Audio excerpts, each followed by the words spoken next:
What's up, everybody? Welcome to podcast now. I'm Alex, and in this video, we got to talk about Xbox and the day that it just had. We knew this day was coming. I think we're bracing for some pretty bad stuff, and I feel like it's worse than we thought, even though we were so ready for it. So what I want to do, I kind of just want to rifle through some of and these are things that I think at this point are kind of confirmed, right? The issue is over the next, I would probably argue, like 24 hours, you're going to see more stuff. Like there's unconfirmed stuff of like Compulsion Games, makers of South of Midnight, We Happy Few. It seems like they got hit. We don't know how bad they got hit, but it seems like, that happened. But that's kind of in that unconfirmed territory. What we do know, right, is ZeniMax's MMO, a thing that, we didn't know too much about. It did sound pretty cool, but there wasn't that much info on it. It has been canceled. That's a big one.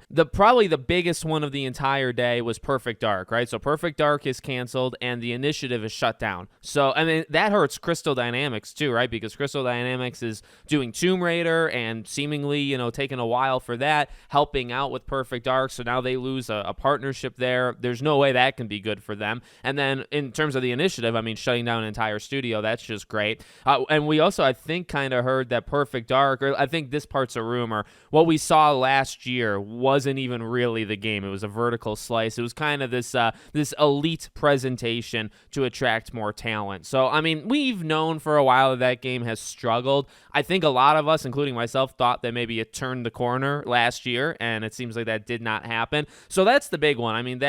Remember, this was the quadruple A game, and as much as we laugh and make fun of that stupid kind of talk, it is a big deal. That is a huge game. That is a studio that's shut down. It seems like that's the only studio that's shut down, right? Like ZeniMax survives, Rare survives, but Everwild is canceled. And remember, Everwild seemingly was already canceled years ago, was gone, just like nobody really talked about it. And then all of a sudden, the last like 2 or so years, there started to be more talk where it's like, hey, actually, no, Everwild is back, and like they're doing it. And it's like, okay, well now it's killed. It's like something that you think died, and then it actually did die a couple years later. So, and I don't like that either. Everwild, again, what we were going to get from it versus what they showed freaking 6, 7, 8 years ago. It's going to be different, but it looked really cool. And I like those kind of different ideas. And I think it's good, by the way, for Rare to not just depend on Sea of Thieves, which is pretty much what Xbox, I think, wants it to do, is just do Sea of Thieves and nothing else. So those were the big ones. Everwild being canceled, ZeniMax's game, and then Perfect Dark and the initiative closing.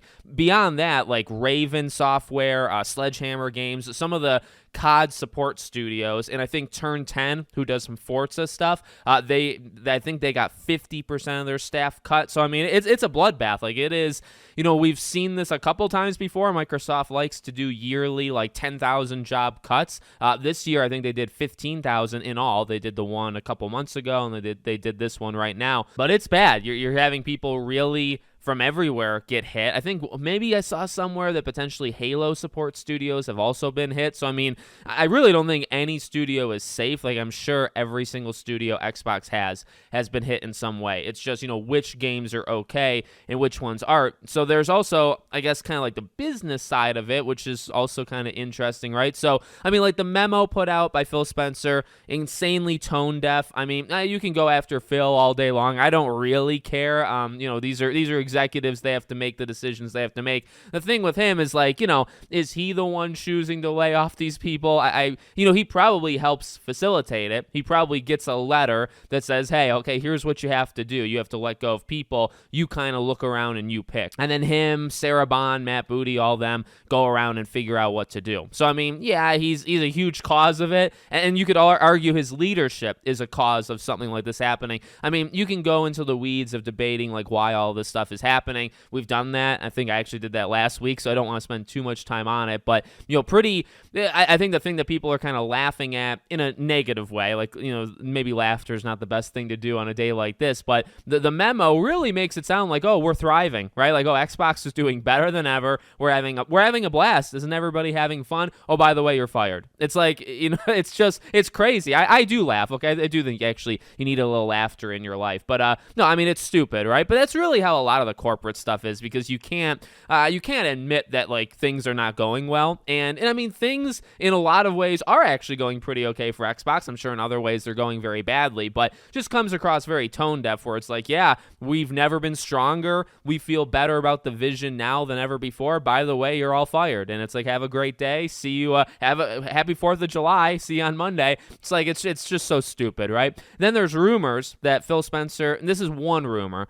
that Phil Spencer actually might retire after the next Xbox launches. So you're looking at maybe 2-3 years. I think the rumor is that he would leave and then Sarah Bond would take over. So, I mean, I don't really know if it matters. I mean, like, in terms of the family tree they got going on over there, like, everybody's on the same path. Things are either going to work or they're not going to work, right? And, days like this, look, I'm not in the industry, right? I report on it, I guess, and I enjoy, like, the products given to us by the industry, but I'm not necessarily in it. I understand, like, how much of a deflating day. And I think that's, like, a big thing that I've learned, I guess, maybe the last couple of years. Like, say what you want, have all the arguments you want, and all of that stuff. But at the end of the day, I do think it's deflating for people that are in the industry or want to join the industry, right? Because it's like, some of these things are, like, I mean, there are some signs to them all. Like, Perfect Dark seemingly has struggled, okay? Everwild has struggled the entire time. ZeniMax's game, now that one's maybe a little bit different because I don't necessarily think we heard anything about that game having a tough time.